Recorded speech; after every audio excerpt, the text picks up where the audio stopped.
Now I want to bring up my co-conspirator, Dr. Jallicia Jolly from Amherst College. And if you want to say a few words before we bring on Nicole to do the introductions. Absolutely. I should have went the other way. Hi. What you see here is a shared vision. We gathered monthly for the last year and a half or 2 years. We gathered first time July 2024 to vision this collaboratively, to think together, and so that we can execute information with shared vision, shared creative imagination, and execute accordingly. So you're gonna have an amazing time. Thank you for being here. We cannot overstate how excited we are to have this gathering. And I do want to say at the outset that it would not have been possible without the support of the Robert Wood Johnson Foundation. You know, at a time when many funders are retreating, afraid of controversial issues, trying to reserve their monies, Robert Wood Johnson stepped up to the plate and said, we like what y'all are doing. Can we help you? You know, came forward and stuff. And what we asked for, we got, which is also unusual. Matter of fact, what we asked for, they gave us more. Now that I think about it, because they actually tacked on $50,000 more than we even asked for. You know, and so I do want to make sure we honor them, because the first one, we pieced together the money. This department 500, this department 200, this department 1,000. Y'all know how it goes at academic institutions when you're not on a budget line item. So this is different. I don't even know where to start. I actually wrote a speech, and anybody that knows me knows that I don't write speeches. But I wanted to make sure that I didn't forget anything I wanted to say this time, because I'm very nervous, and when you're nervous, you forget stuff. Loretta gets nervous. Every time. Every time. It's just that when you're good, you just hide it better. But that don't mean you ain't got the butterflies now. The butterflies are always there. But what I wanted to do was, before we get into the formal program, call attention to this moment. Because while we have the luxury of sitting up here, there are people dying around the world because half of our country voted for that asshole in power who's working with another asshole in power to bring us to the brink of World War III. They don't care about humanity. They don't care about the planet. They only care about keeping their own assets out of jail and making money. And I'm not sure if they worry more about the money than the jail right now. So we should probably pause and think about the people around the world. I would point to the Middle East, but of course we bombed Ecuador last night. Yes, the U.S. bombed Ecuador last night. The 9th country that we've bombed in the 1 year this man has been president. And they wonder why the world hates us. And it's all about oil. I mean, don't let me start. Don't let me go there. That ain't my speech. That is my rant. There's a difference. And so what I often tell my students is that only 1% of the world population even get access to a college education. So however you don't think you have privileges, admit that 99% of the world's population doesn't have the opportunity to sit in a room like this, to participate in this conversation.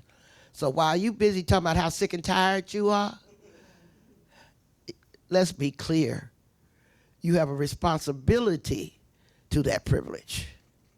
As my friend Marlene always used to say, we're good at protesting our pain, but not our privilege. You know, that's often gained at the expense of others. So let me move on, because I can start ranting. As I said, I wrote a speech. It's going to be awkward because I don't know how to read a speech. Everything is always extemporaneous with me. But I wanted to make sure that I didn't get carried away on a tangent like I am right now and say all that I wanted to say. I need you to time me, okay, because you know I can take up all the air. 10 minutes. And I'll stop at 10 minutes, wherever I am. Okay. The first thing I want to say is that the future is always uncertain. We don't know what's going to happen, but we are obligated to make our best guess so that we can do the things right now to ensure the future we deserve. That is reproductive justice futurism right there. What can we do now to ensure the future that we and our descendants deserve? It's really important.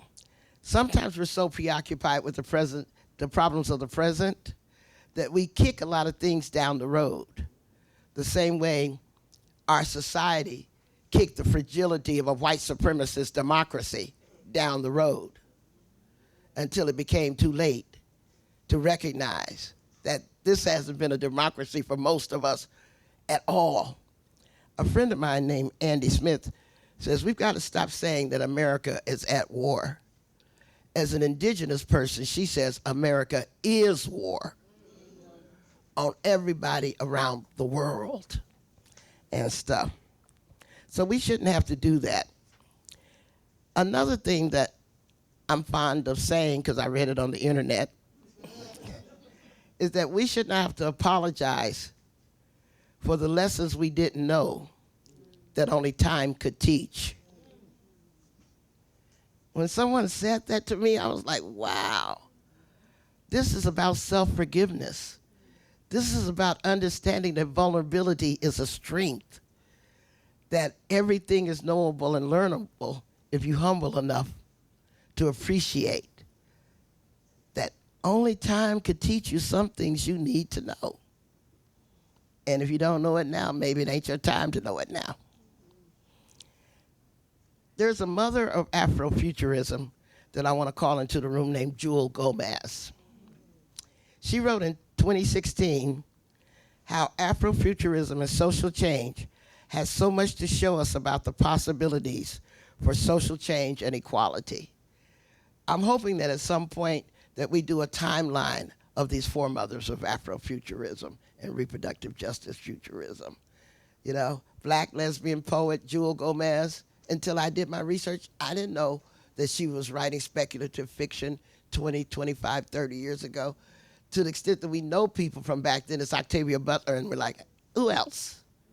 So we got to bring these people into the room. Reproductive justice, I shouldn't have to explain to this crowd, but because we're taping it, I'll do it quickly. It was a theory and a practice created in 1994 by 12 black women in Chicago that says, now it's been expanded to 4 tenets: the right to bodily autonomy, the right to have a child, the right to not have a child, and the right to raise your children in safe and healthy environments.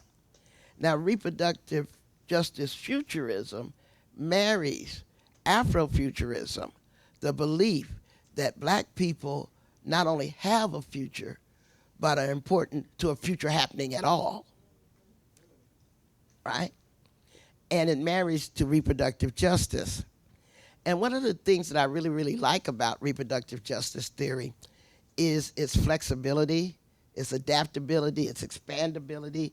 I think my friend Ricky Solinger calls it its dexterity, the way it can always enfold multitudes and yet has a specificity based on human rights that we all can enjoy. One of the things that this conference wants to point out is that those apex predators who are dedicated to stamping out human diversity and variation are not only on the wrong side of history, they're on the wrong side of Mother Nature. Because human variety, human variation, human differences and diversities is a sign of endurance and strength, not a liability that you need to work to wipe out. And there's a particular role that black feminists get to play in this because we fundamentally understand in our bones what it means to have bodies bred for profit. We understand that. As a matter of fact, some of us would argue that slave breeding was a precursor to exploitative surrogacy now. We believe that. And so we're going to address the challenges of what Rajani Bhatia says, techno-fascism. I don't know if you created that term, but I loved it when I heard you use it the other day at a conference. I said, I'm going to attribute it to you till you tell me where you got it from. Okay. We're building upon a concept that queer theorist Lee Edelman talked about, called reproductive futurism. Now, he talked about that concept as a way for LGBTQ people to imagine their futurity through children. You know, the right to have married, the right to have children, et cetera, et cetera. But we, in RJF, which is what we're going to be calling it from now on, we claim a futurity for those who are denied a human right to exist in the present. And by the way, I suggested, can you give me the book? I suggested that the first 100 people who attended this event got a free copy of Ruha Benjamin's Imagination, a Manifesto, because it's all about the power of imagining a future and how that right is robbed from people who are not seen as vital to capitalism and white supremacy. So I totally urge you to read it. We invited Ruha to come, but she could not make it. But she did arrange for us to get these books for y'all to get. What is really important is for us to question the certitudes of these so-called intellectual leaders, because they think they're smart just because they're rich. Nothing could be further from the truth. Because if I had all the money they had, I'd certainly figure out a way to do smarter things with it than build big dicks to take myself into space. I mean, really? Is that the best you can come up with?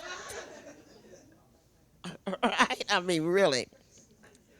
So, I call them apex predators. I'm sure Crystal Fleming is going to talk more about that.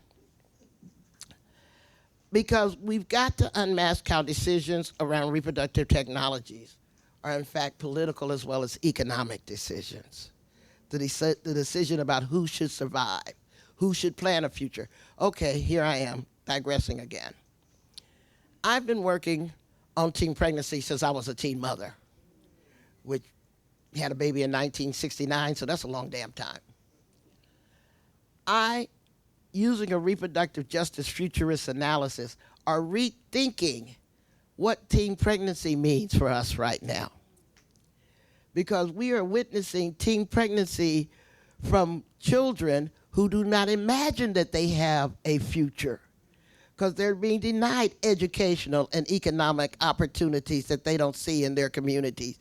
They don't have parents who know how to send a child to college, et cetera, et cetera, et cetera. So can we reimagine teen pregnancy as a child's decision to make a promise to the future through a baby? Because that's what they can see and touch and love, instead of just condemning them as dysfunctional, hypersexual kids. When you think through a futurist lens, all that you thought you knew can be revisited afresh. If they're not people who are making bad decisions, they're people that's making a decision for their future because they don't see a decision for the future, for the present that they have. Can we imagine that? Because I learned a long time ago, you could put a birth control clinic in a child's bedroom and she's still gonna get pregnant if that's what she wants to do. And that befuddles us. Why? Rethink it. Anyway. during this conference, we're going to talk about how private equity is controlling reproductive and genomic technologies. We're going to hear from people like Emily Galpern and Katie Hassan from the Center for Genetics and Society. They're kind of like our resident experts on all of this stuff. If you don't subscribe to the CGS newsletter, I highly recommend it because that's the way you'll keep abreast on a weekly basis of all of the developments. We also invited Dorothy Roberts here. Dorothy came last year, but she wasn't able to come this year because she's teaching a class in Jamaica. Lucky Dorothy, right? But here's a quote from her. Both population control programs and genetic selection technologies reinforce biological explanations for social programs and place reproductive responsibility on women, thus privatizing remedies for illness and social inequality. This is what we're up against. Now, I do want to say, and I want to thank my friend Dazon Dixon Jallo, who helps me remember this, the human genome is proof of the significance of black women. Our genetic template has to be a galling irony to those who insist on dehumanizing us, but can't exist without us, right? Civilization has always depended on us genetically, culturally, and metaphorically. Mitochondrial Eve provides scientific validation for our value and role in the continuation of the human race. There's not a human being on this planet that does not have DNA from that woman in Africa. In fact, all of y'all are just cousins, baked in different ovens, environmental factors and all of that stuff. And so Malik Shakur writes, we're the closest living link to the dawn of humanity. That's poetic justice written in nucleotides. Yeah. Those that they think of as disposable are necessary, vital for the continuation of this. We're at time? Okay. Let's add some time because we're in the juice. You're so good. You're so nice. Okay, well, I'll try to run through it faster. What they are so afraid of, excuse me, I'm getting over a cold. No, it's just phlegm. Anyway, what they're afraid of is that it's very clear the future populations will be browner, queer, more female, more disabled, just more everything. And so they're trying to keep that from happening. But if they could humble themselves enough to realize you don't have the power to control those existential forces. Do you realize the panic they went through when more babies of color were born in the United States this year than white babies? Total absolute panic is happening to them. So they're going to try to use and abuse reproductive and genomic technologies to forestall these nightmares that they have no control over. In 2016, I created a term called Reprocide, which is genocide achieved through reproductive means. And so I want to quote Palestinian writer Hala Showman right now, because she updates the original concept. Reprocide refers to the systemic targeting of a group's reproductive capacities, both biological and social, as a deliberate strategy of erasure. It encompasses direct and structural violence that aims to prevent births, eradicate future generations, and dismantle reproductive, physical, and psychological health systems. It is not merely an element within genocide, but a central gender tactic that weaponizes both rapid and slow violence to attack both the present population by killing them and harming those who exist, and the future by preventing the existence of future generations and their reproduction. Wow. Did she nail that last year? She wrote that in 2025. So these apex predators hubristically think they are the masters of the world, while the world changes too unpredictably for their certitudes. Again, because There are rich white men playing with weapons of mass destruction and distraction. They think the rules don't apply to them. Their combination of genetic tampering, race science, and rape culture has been exposed in the Epstein files. We are learning who has secretly bankrolled and facilitated their techno-fascistic corruption. Their so-called intellectual hegemony threatens humanity's future because it's the same underlying value system of colonialism and neo-colonialism that has brought the planet and civilization to the brink of extinction.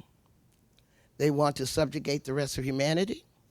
Their contempt for everyone else, particularly women, leads them to dismiss all the knowledges that they actually need to achieve their plan. The knowledges from women's studies, from post-colonial studies, from gender studies,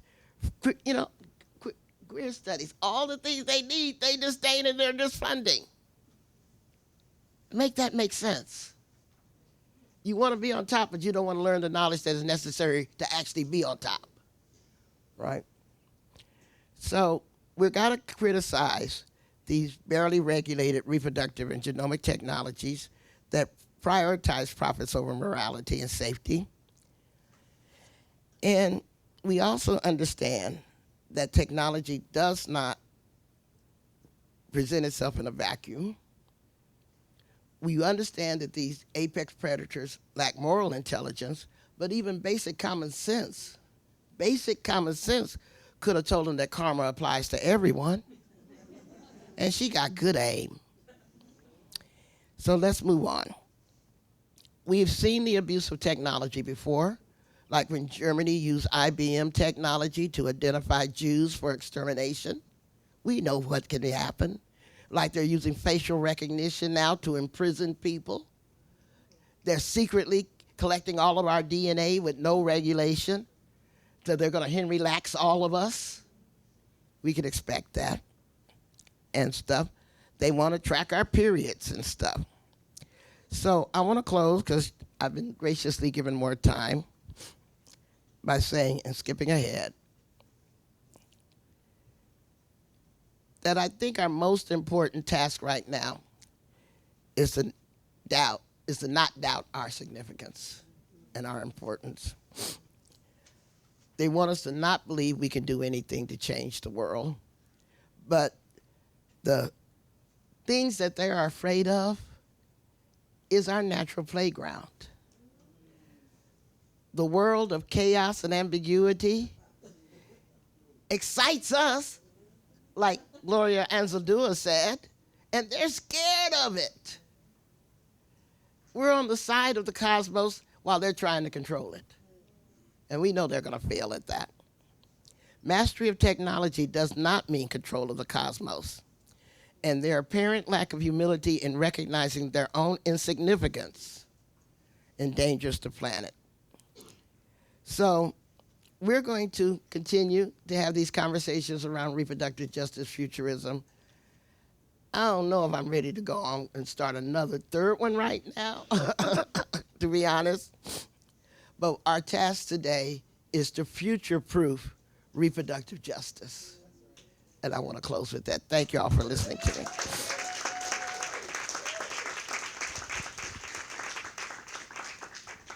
Thank you for that, Loretta. Now, before we begin talking about more discussions about the future, I want to name the people whose futures were denied. Some of the people. Sarah Bartman. So we say their names. Anarcha, Lucy, and Betsy. We say their names. Henrietta Lacks. We say their names. Women whose bodies were treated not as lives to be protected, but as raw material for science, empire, and profit. Sarah Bartman was exhibited, also dubbed Hottentot Venus, but we say her name, was exhibited, dissected, and transformed into racialized spectacle. Her sexuality and fertility turned into colonial science. Anarcha, Lucy, and Betsy endured violent experimental gynecological surgeries without anesthesia in the name of medical advancement and served as the foundation for modern gynecology. Henrietta's cells were taken without her consent and made immortal in laboratories across the globe, becoming foundational to modern biomedical research. And I should note that they use Henrietta Lacks cells to shape the COVID vaccine, which we appreciate. 75,000 articles have been published that's been grounded in her cells, and her family has not received compensation. The World Health Organization in 2022 was the first entity in a global, formal, institutionalized way to honor her memory with her family and grandkids present. They were denied bodily autonomy even as their flesh advanced modern science and reproductive science. Fannie Lou Hamer, we say their names. Adriana Smith, we say their names. My grandmother, Patrona Harris, or as we call her, Mama Pet, we say their names. Fannie Lou Hamer survived what was later called Mississippi appendectomy, a hysterectomy performed without her knowledge or consent while she was under anesthesia for the removal of a small uterine tumor. Last February, Adriana Smith, a 30-year-old black nurse, daughter, and mother, was declared brain dead after suffering a medical emergency while 9 weeks pregnant. And yet for nearly 4 months, machines continue to keep her body functioning, not for her recovery and not with her consent, but to sustain her fetus. After giving birth to my mother and losing my uncle in utero, Mama Pet was sterilized by a doctor who decided that a dark-skinned, unmarried woman in newly independent neo-colonial Jamaica was having too much pitney, having too many children. From sterilization without consent to forced gestation, from resisting medical racism to connecting reproductive violations and political disenfranchisement, from the deliberate denial of Black women's reproductive futures to the new frontiers of reproductive markets, where young Black South African women are now being tapped as resources in a multi-billion-dollar global fertility industry. We see different mechanisms, but the same logic. Control Black reproduction, override Black consent, subordinate Black life to state power. This is pronatal empire. And when we place these histories side by side, enslavement, sterilization, coerced gestation, and more, we begin to see the same enduring question. It is not only whose reproduction is valued, it is whose bodies are made available for the future and whose futures are denied. Pronatalism is not a neutral concern about declining birth rates. It is not simply about family values. It is not a moral panic about demographic change. Pronatalism is an old idea with roots in eugenics and nationalism, revived today by far-right influencers, venture capital elites, and policymakers who frame reproduction as civic duty while stratifying those whose reproduction is desirable.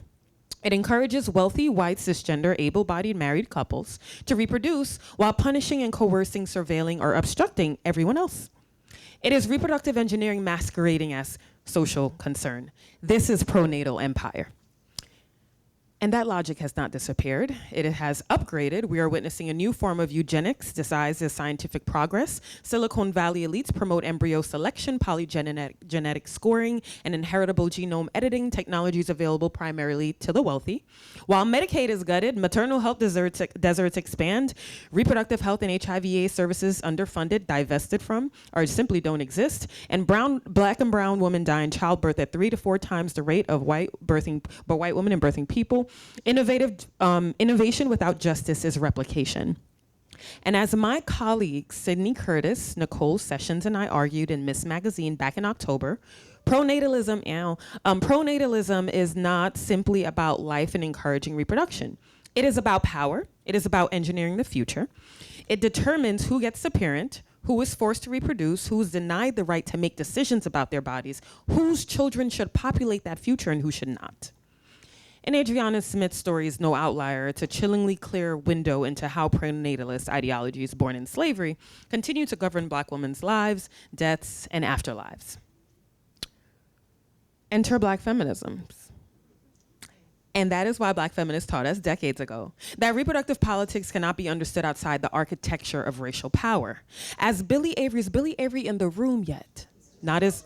Okay, all right. Well, as Billy Avery and other movement architects, we have movement architects in the room with us, reminded us we are whole people living whole lives.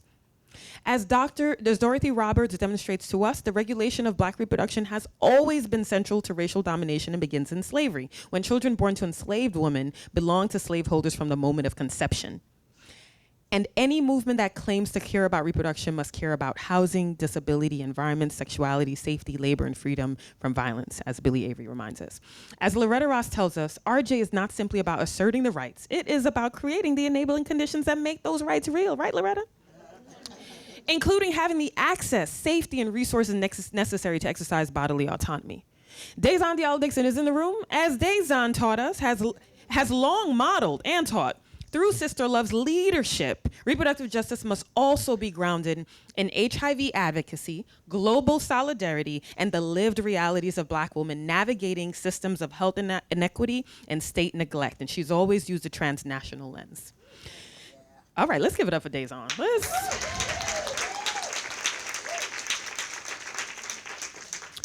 As Deirdre Cooper Owens, is Professor Owens in the room? Not yet, has taught us that modern gynecology emerged through the experimentation on enslaved Black women whose pain was dismissed as insignificant. As Moya Bailey names, digital and medical, yes, as Moya Bailey is not in the room yet. Oh, not in the room yet, yes.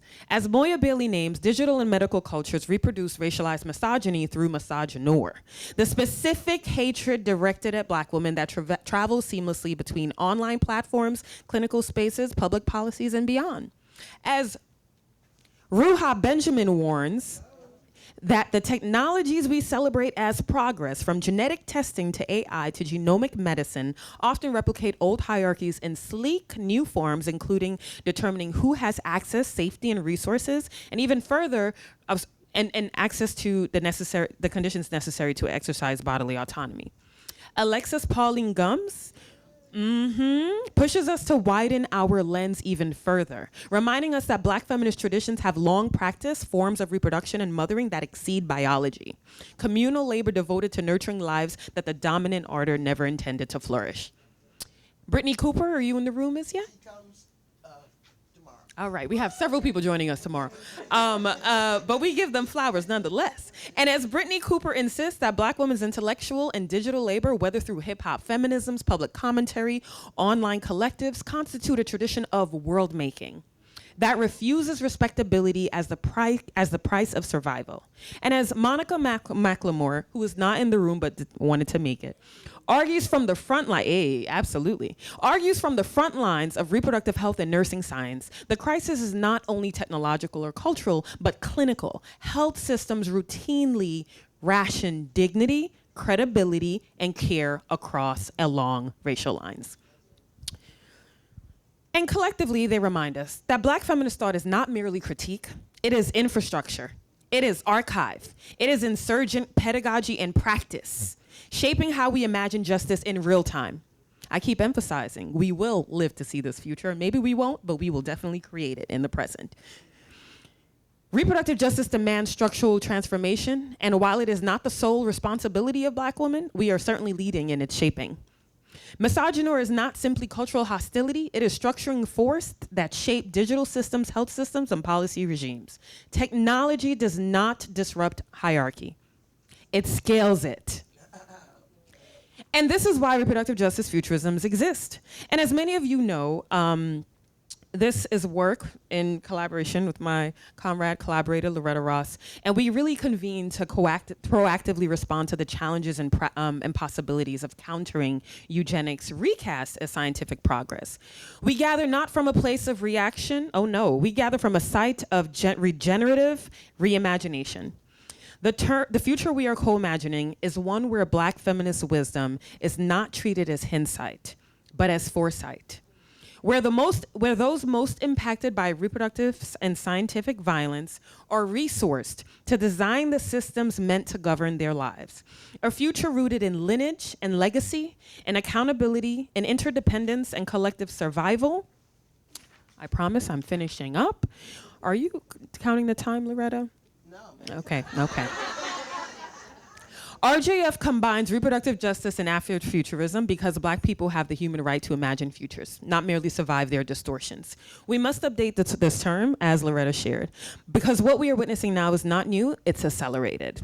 Pronatal empire narrows the vision of RJ, and RJF expands it. And we must also sit with the structural depth of anti-Blackness, which we have panels engaging.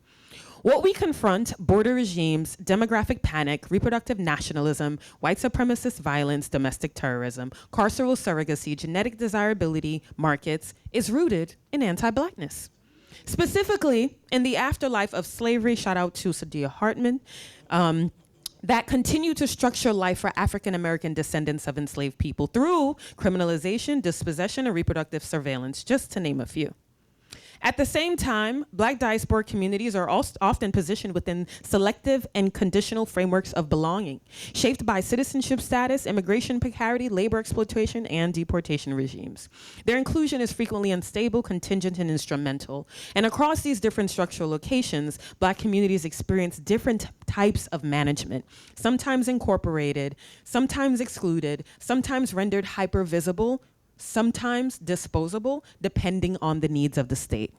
This is not about competition. It's about governance. It's about divide and stratify, reward proximity to whiteness, punish resistance. This is pronatal empire.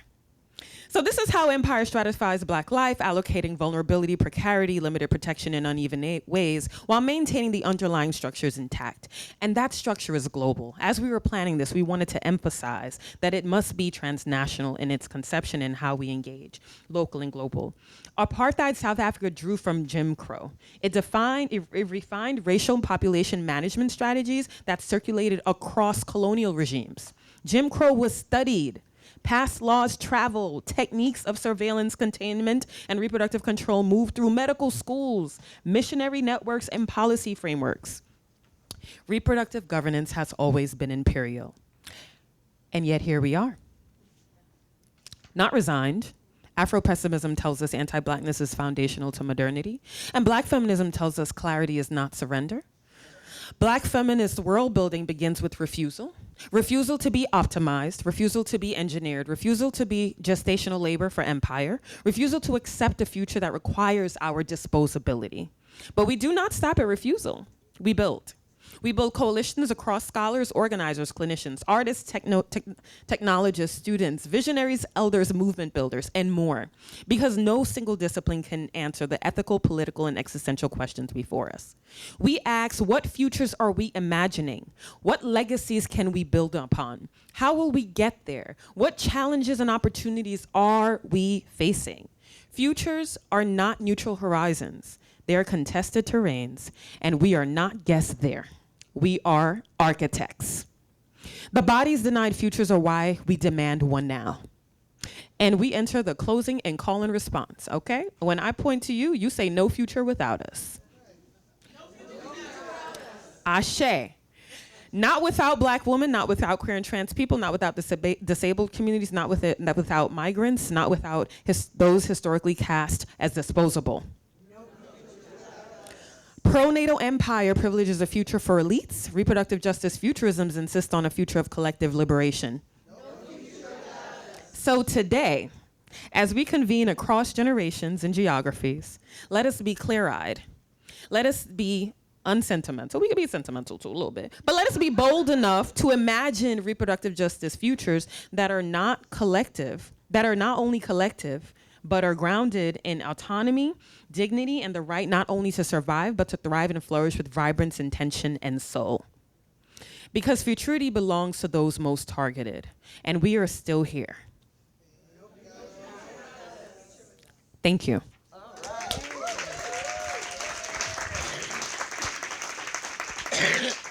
Thank you. I know I never want to follow this woman when it's speaking time, right?